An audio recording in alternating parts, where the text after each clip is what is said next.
Miguel, você sabe me falar o nome de alguns seres vivos? Essa é fácil, meu.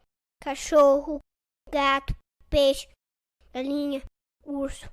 Mas você só falou nomes de animais. E as plantas? Mas as plantas não são seres vivos. Elas não andam, não comem. E também não têm filhotinhos. Sinto lhe informar, mas você está enganado. As plantas, também chamadas de vegetais, são seres vivos, sim. Pois, assim como os animais, elas têm um ciclo de vida. Nasce, cresce, se reproduz e morre. Nossa, meu, essa eu não sabia. É, Mig, e tem mais.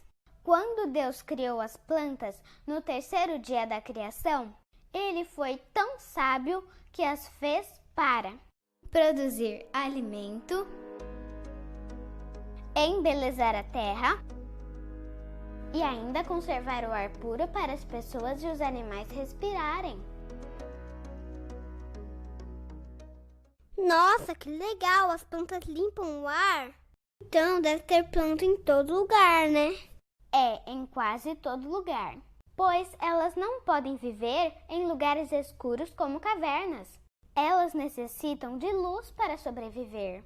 Existem plantas que vivem em lugares muito frios, como pinheiros. Outras plantas vivem em lugares bem quentes, como os coqueiros. Algumas plantas podem viver em ambientes secos, com pouca água, como os cactos.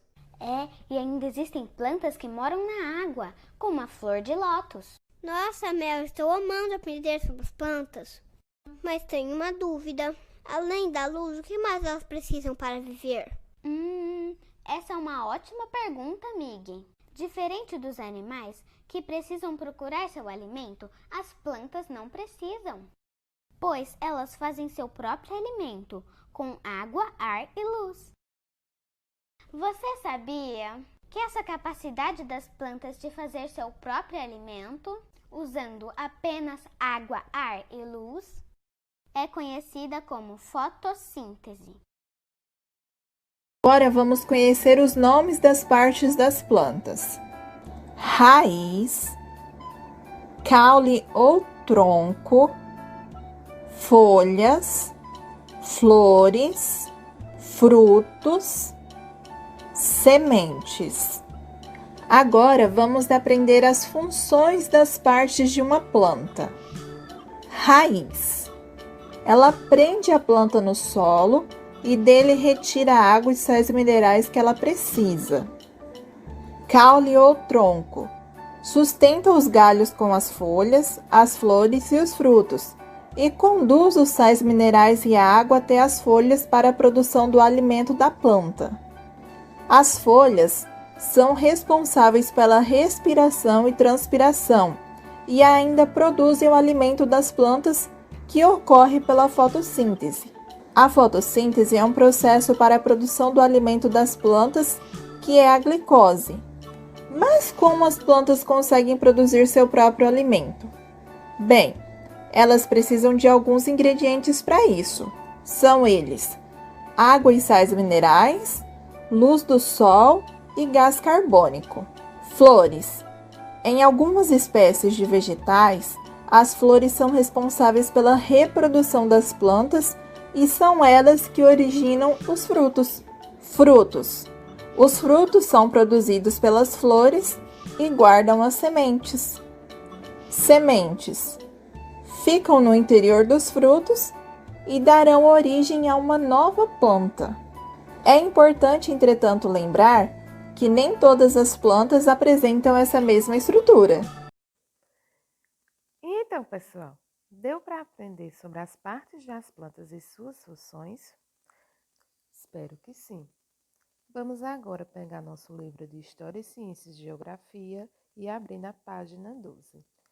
Diz assim: partes das plantas. Já conhecemos as partes das plantas, suas funções. Agora, coloquem aí na página 12. Então, pessoal, diz assim: Muitas das plantas podem ser utilizadas para alimentação, já sabemos disso, né?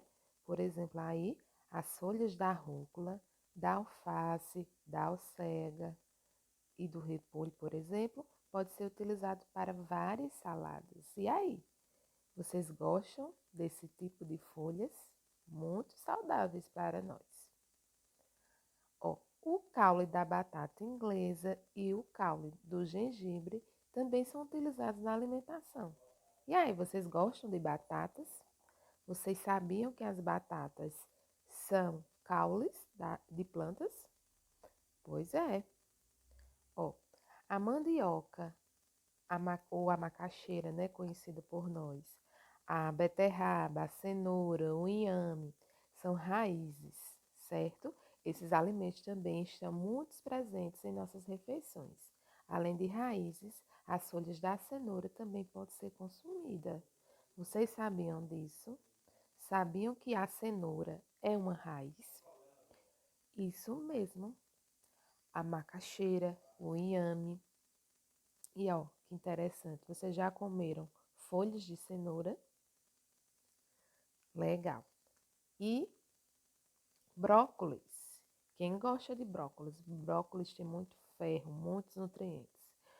Ó, as folhas da couve-flor e do brócolis são comestíveis, além das flores.